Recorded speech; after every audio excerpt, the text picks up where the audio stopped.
George LeMieux, what do we do with those children who come as infants or small children to this country and who are, for all practical purposes, U.S. citizens? Some people have suggested DREAM Act, some people have suggested not only providing state matriculation in colleges, but also to provide an opportunity for them to do public service and then to be able to assimilate and become U.S. citizens, or at least legal residents.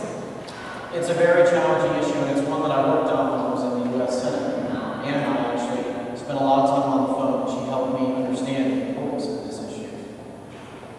I had to vote on the DREAM Act, and I had a lot of kids that would come to my office who were in this country because their parents brought them. They didn't make a decision to break the law. And they grew up in this country, going to school here, maybe even going to college here, growing up in every way except one, feeling as if they're American.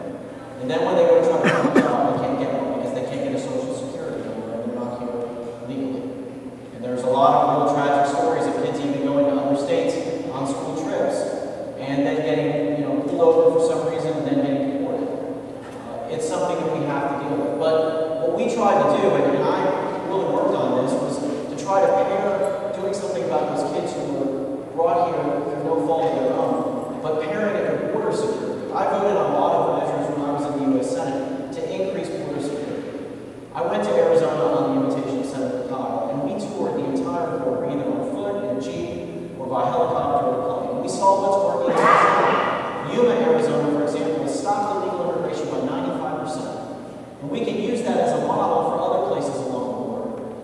But we have to have the funds and resources put there, and unfortunately, this Democratic Congress and Bill Nelson and others will not support the funding that we need. I think that we can do something about the DREAM Act, especially if we can pair it with border security. I think that